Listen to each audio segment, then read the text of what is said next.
tout de suite, lançons-nous dans l'arène. Donc, Elliot, oui, Elliot, il est caché tout là-bas. Alors, Elliot, qui est en médecine, et on peut le remercier parce que dans 15 jours, il a effectivement ses premiers partiels. Il est venu. Léa, qui travaille avec lui, qui a beaucoup travaillé aussi, effectivement, ne peut pas être là pour les mêmes partiels, donc il faut vraiment l'encourager. Ils ont travaillé sur le refus de soins avec des cas concrets, justement, 2 cas concrets, et je le remercie infiniment, et je suis sûre qu'il va très bien réussir ses partiels. Elliot, c'est à vous.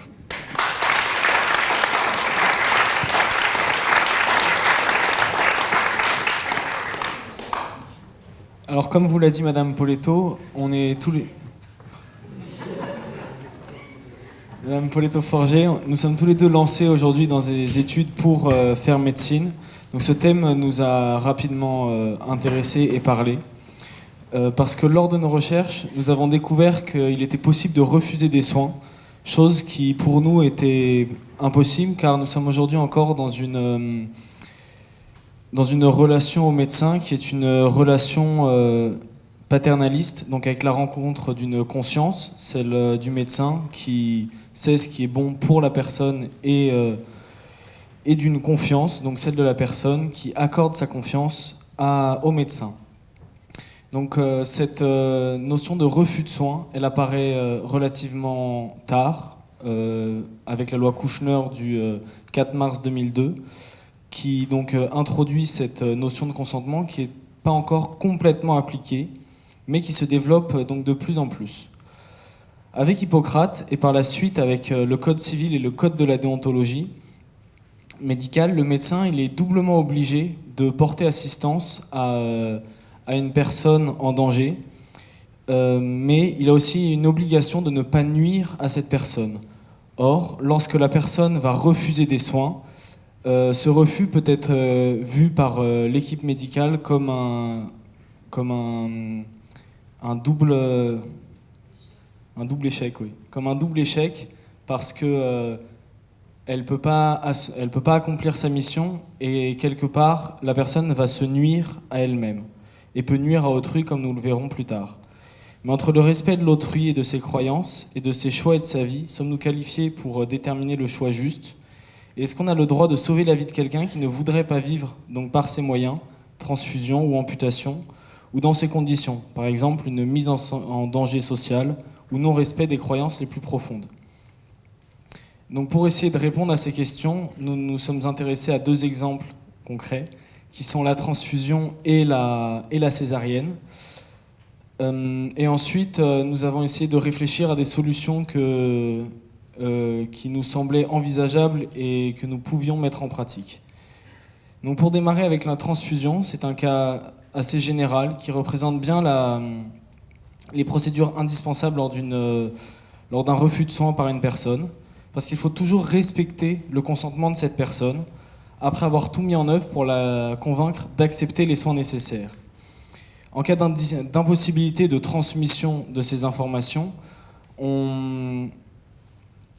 d'impossibilité de cette transmission à cause d'un état d'inconscience, on va s'adresser alors à la personne de confiance, qui est une personne qui a été désignée donc, par la personne en état d'inconscience et qui représente la volonté de la personne.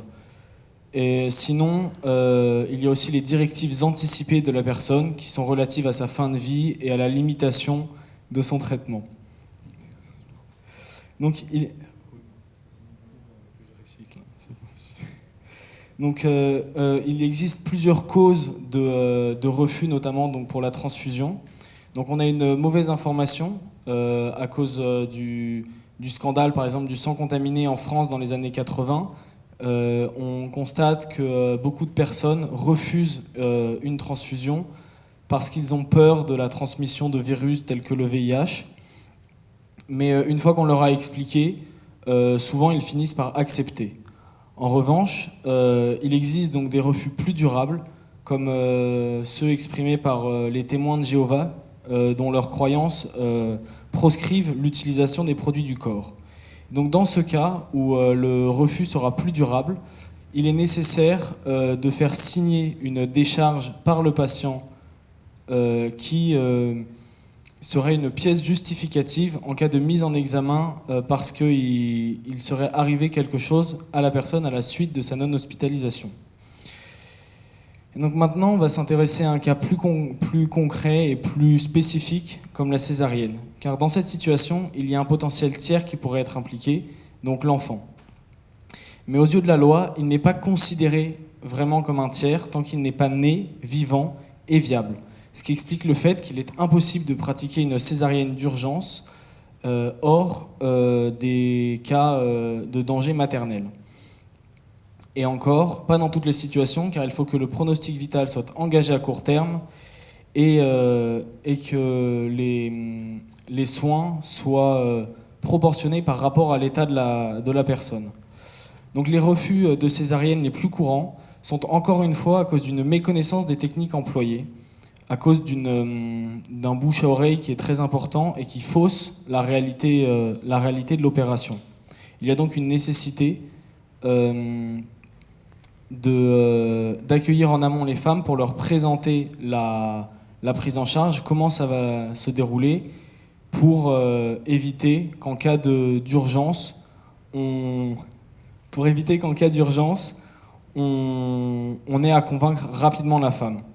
Mais par exemple, les femmes en Afrique subsaharienne, dont leur statut social est proportionnel au nombre d'enfants qu'elles vont avoir,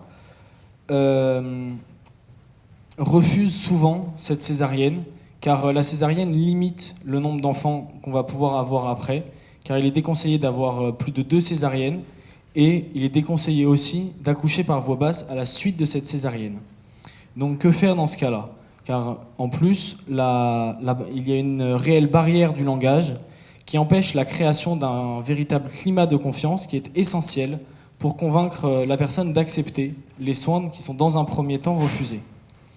Donc pour essayer de pallier à ce problème, nous avions envisagé donc 3 solutions donc pour les 2 cas.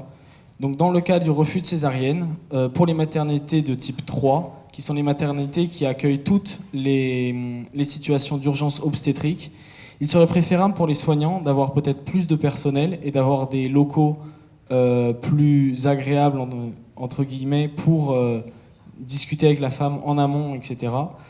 Donc pourquoi plus de personnel ? C'est parce que nous avons pu constater en lisant des articles de sages-femmes que leur quotidien était très rude. Par exemple, il est courant qu'il y ait des accouchements d'enfants morts-nés, c'est-à-dire que l'enfant est mort à l'intérieur donc de la mère, et qui sont des situations très difficiles à accepter donc pour les soignants, qui ont tout mis en œuvre pour faire en sorte que la femme accepte d'effectuer la césarienne. Donc ainsi, il pourrait bénéficier de plus de temps pour convaincre la mère et de meilleures conditions. Mais il serait alors nécessaire de débloquer des moyens, ce qui est évidemment très demandé en ce moment, et comme on me l'a juste soufflé devant, c'est un peu difficile. Mais il y aura aussi en deuxième solution, pour vaincre cette barrière du langage, nous pensions qu'il serait possible d'ajouter des interprètes, toujours avec le consentement de la personne, parce que normalement il y a un secret médical qui s'appliquera aussi au médecin, mais aussi à l'interprète qui jouerait le rôle d'interprète, pour établir un climat propice aux meilleures décisions possibles, donc pour la mère ainsi que pour l'enfant. Mais nous pensons que la solution la plus efficace serait d'organiser des débats publics ouverts et bienveillants, comme ce que nous faisons actuellement ce soir, pour que nos concitoyens puissent être au courant des vérités médicales actuelles et qu'ils ne soient pas pollués par des a priori dépassés, comme cité précédemment pour le VIH ou alors les idées préconçues de l'ablation de l'utérus pendant la césarienne. Ainsi, chacun ayant les vérités médicales à disposition, il serait alors plus facile d'avoir une volonté fixe à l'arrivée à l'hôpital et de la transmettre dans les meilleurs délais pour faciliter donc la prise en charge. Et donc pour conclure, l'important pour nous, c'était de renouer une vraie relation de confiance dans une institution hospitalière en qui la confiance n'est plus totale. Car pour consentir en quelque chose, il faut avoir foi en la parole de l'autre et ne pas remettre en doute donc, ce qu'il propose. Or, aujourd'hui, nous constatons une fracture entre le personnel soignant et un public qui vit son entrée à l'hôpital comme un péril. En effet, il est possible de constater que des femmes se retrouvent par exemple à accoucher seules chez elles par peur de la stigmatisation à l'hôpital en cas de refus.